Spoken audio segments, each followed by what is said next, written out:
I would like to start with discussing two different concepts of time that people may have. First one is the linear concept of time. Okay, the first way in which people experience the passage of time is that of a straight line with clear lines between the past, the present, and the future. So the human experience in that concept of time is like a one-way journey. And there is another concept of time, another way of experiencing time, which is more common in many traditional cultures, and that's a circular concept of time. It's a concept of time where human experience, human life is not really a one-way journey. It's more like the 4 seasons of the year. It's circular. It consists of recurring patterns.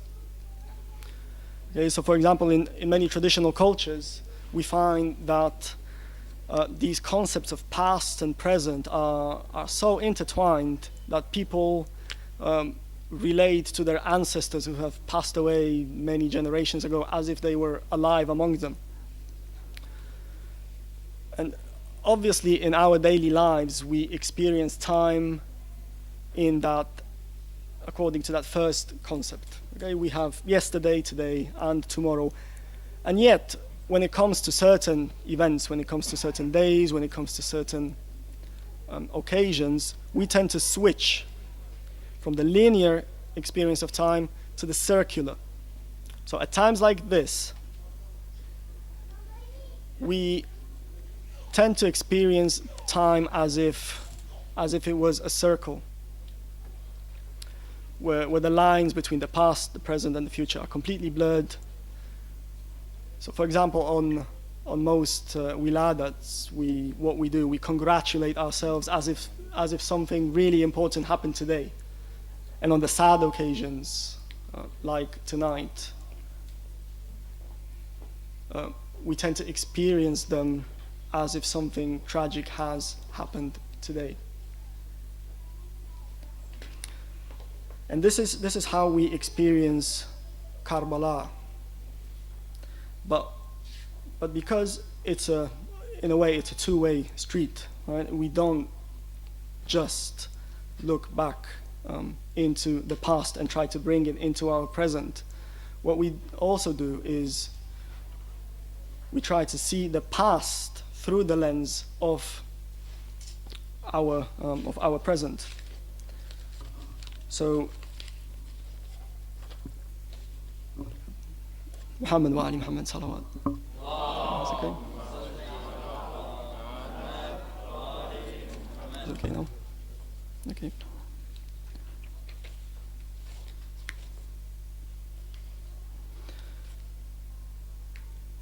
So we try to see our present through the lens of the past and vice versa. So in the here and now, right, we want to see the relevance of Karbala to us today.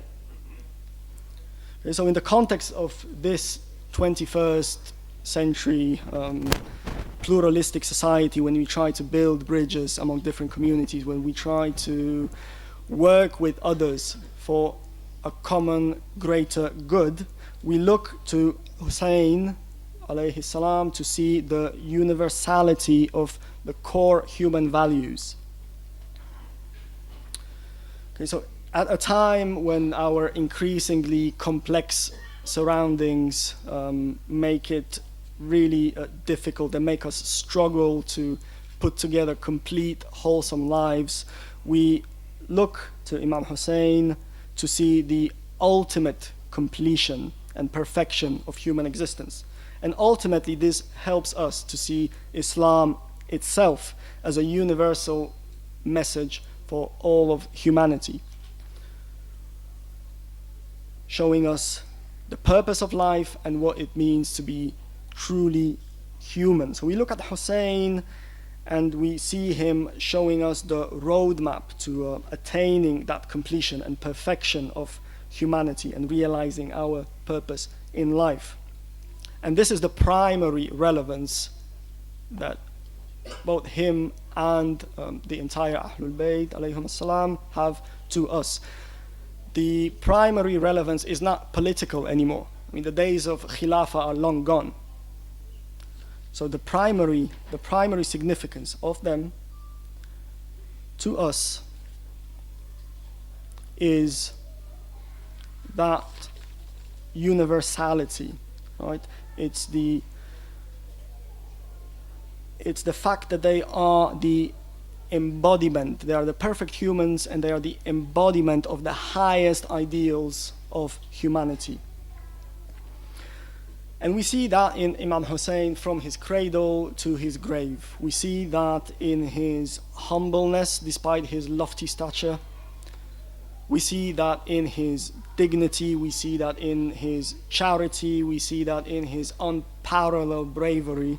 We see that everywhere. We see it in the way that he sits down with the poorest people on the streets when they invite him,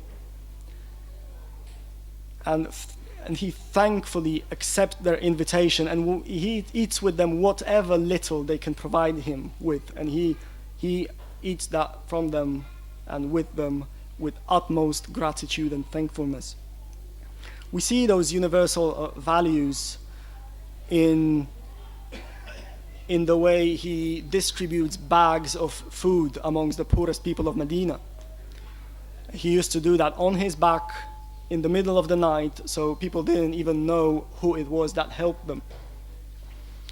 It was only after his death, and by the way, all of our Imams did that, and it was only after they passed away that people actually knew who it was that was helping them every night, because the food basically stopped coming. We see those universal values and this peak of his humanity in the way he gives charity, often from behind the veil, so that people don't get embarrassed of asking him. We finally see that in the battlefield.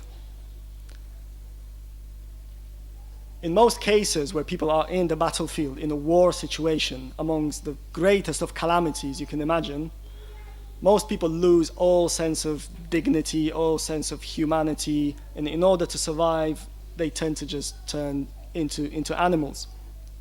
And we don't see a shred of that in Karbala amongst anyone in the camp of Imam Hussein alayhi salam. Throughout that calamity, they all retain their composure and their dignity.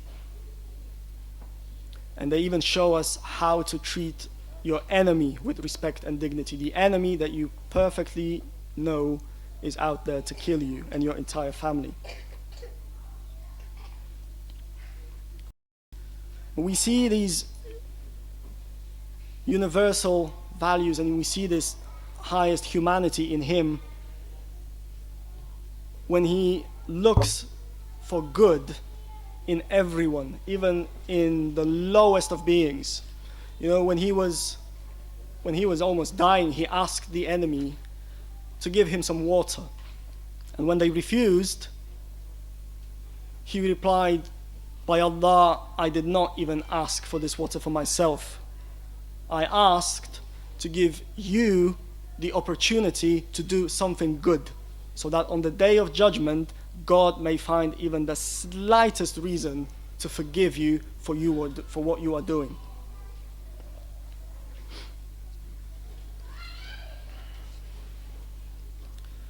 So these are these values of Hussein, and that's why these values are noticed by everyone, regardless of whether they are even Muslim or not. Okay, so in Karbala we see figures like John, who was the black servant in the camp of Hussein. He was a Christian. He was not even a Muslim, but he fought and died for Imam Hussein. We see the figure of Wahab al-Kalbi, together with his mother and newlywed wife. They were passing through Karbala. They were not Muslims, they were Christians.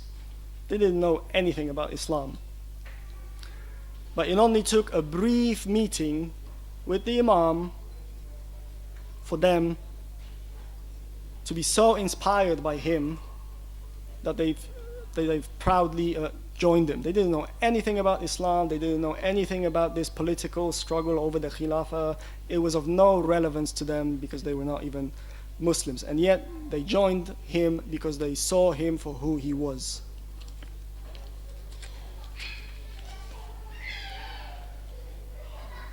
And this has been going on for generations and centuries, actually. Did you know that there is a group of people in India? They're known as Husseini Brahmins. They are not Muslims. They have nothing to do with Islam. They are Hindus.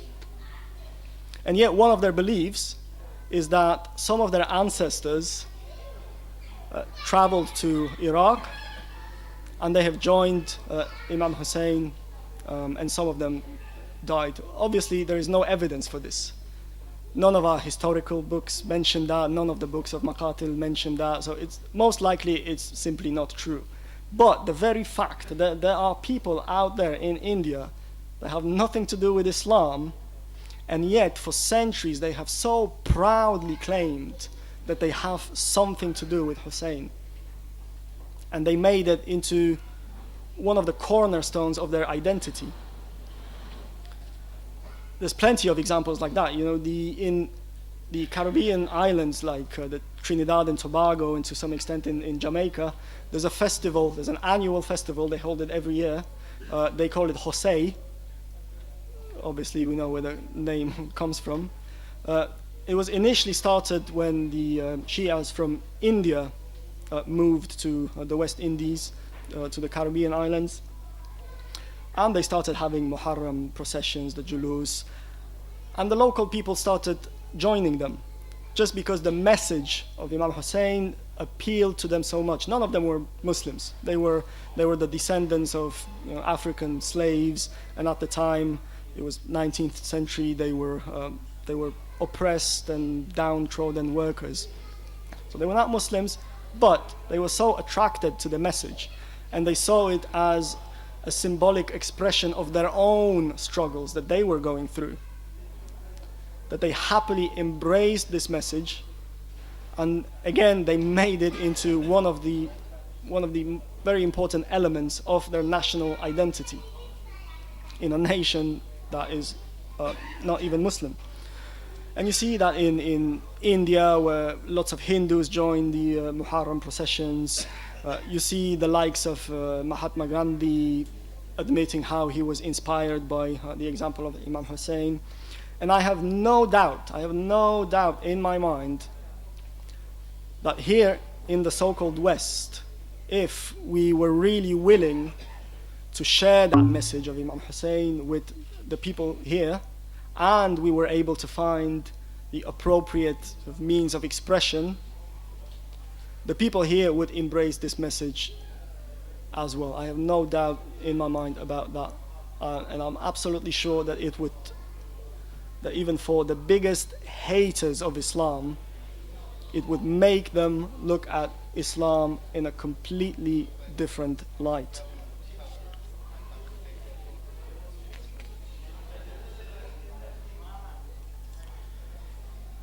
And that is because this message of Hussein is far greater than this sort of formalistic Islam that most Muslims are trying to present to non-Muslims these days.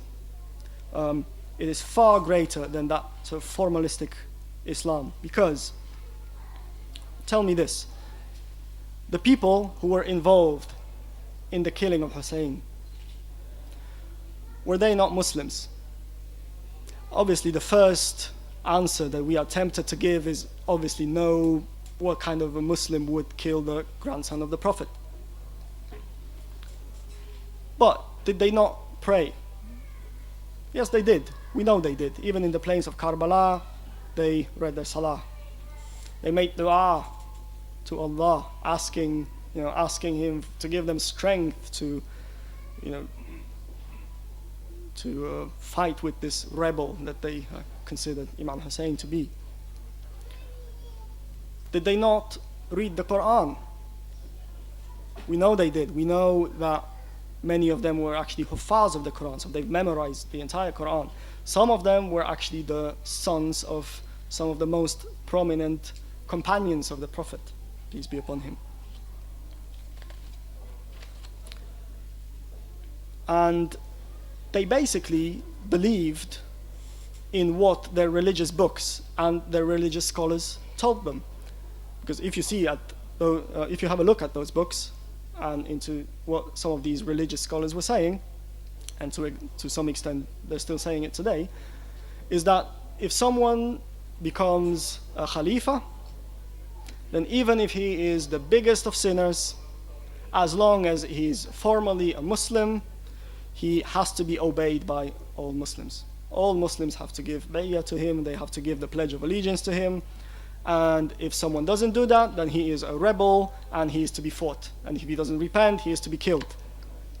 So those people, most of these, well, probably apart from Yazid, we know what kind of a character he was, but most of these people, they did not take part in the killing of Hussein because they didn't care about Islam. They did it because their understanding of Islam told them to do so. So here we see this difference between this formalistic Islam and the Husseini Islam. And before I go into the events of this night of Ashura, let me just end with this one point that I think I can't really stress enough. And it is related to this Husseini Islam, and it is related to these universal values and qualities. All of our Imams have urged their Shia, their followers, to make these values and qualities the core of their lives. We have numerous hadith, where the Imams describe the qualities of the Shia. When they say that whenever, for example, Imam al-Baqir alayhi salam, he says that wherever my followers, my Shia, wherever they are, in whichever community they find themselves, they are the best of that community. They are the most truthful in that community. They are the most helpful in that community. They are the most reliable in that community. They are the best of that community. And I think this is why throughout our classical literature we see the majority of Muslims referred to as Amma, and the Shia being referred to as Khassa, so the select ones, because we were supposed to be the select ones, the elite, the best of people. And there are several other hadith that sort of speak of the similar topic, where the Imams tell us, be an adornment for me, be a source of pride for me, don't be a source of shame for me. Through your behavior, make all the people love me. So, in a way, this is very important in a country like this, in a country like Poland, with such a tiny Muslim minority. Because for most Polish people that you might be meeting every day, for most of them, the encounter with you, the meeting with you, is the first ever exposure to Islam. So they will judge Islam by our behavior. And this might not be very fair. We might think that it's too much of a burden on our shoulders, because obviously all of us have our flaws and imperfections, but that's the reality. People will judge Islam by what we do and by our behavior. So we really have a choice of either being a source of shame for our Imams or being a source of pride for them. Muhammad wa ali Muhammad salawat.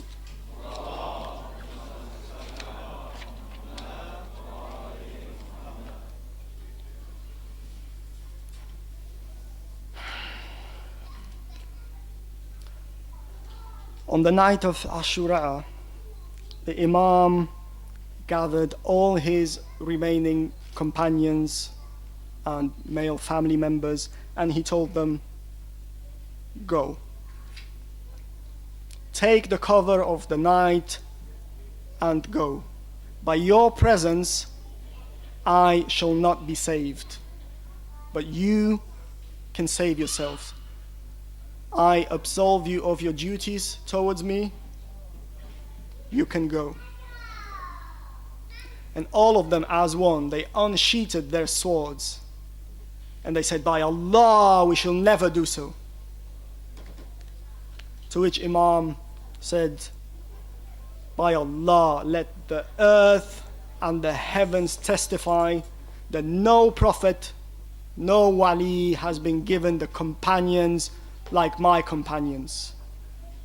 My brothers, tomorrow we shall drink at the goblet of death.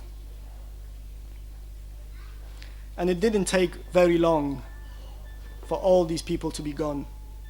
And Imam was left all alone. All his companions, all his male family members, one by one, they went into the battlefield and they were brutally murdered. And when all of them were killed, Hussein looked to the left, he looked to the right, and he looked to the empty tent of Abbas, and he cried out, "Oh, my warriors, where are you? Is there anyone who can come to my help?" All of you were silenced by death. And then the Imam takes his little baby son, little Ali Asghar, a 6-month-old baby, and he goes to the enemy to plead with them to give this baby a little bit of water. And he takes this little baby, he holds it in the air, and he says to the enemy, he cries out, "Oh people, what have this little baby done to you? Any enmity that you have with me, what has this baby done to you?" And in the camp of Umar ibn Sa'd, some of the soldiers saw this, and some of them started to have remorse. Some of them started saying, "Well, he is right. What has this little baby done to us?" So Umar ibn Sa'd, seeing this, he rushed one of his best archers, Hurmala, and he said, "Hurmala, what are you waiting for? Shoot your arrow." And Hurmala took an arrow, and it wasn't an ordinary arrow. It was a 3-headed arrow that they say is used to hunt camels. And he shoots this arrow in this tiny, thirsty neck of Ali Asghar. And Imam Hussein tries to pull the arrow out. And imagine this, a father having to pull out an arrow from his 6-month-old baby's neck.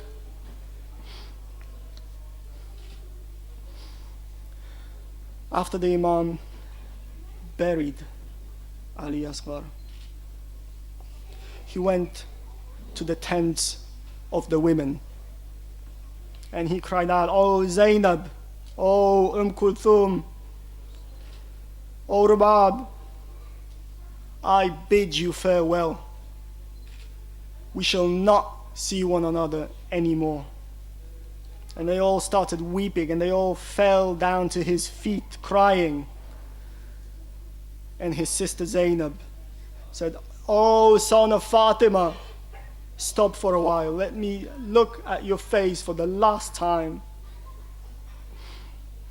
He embraces her and he says, "My sister, bear with patience."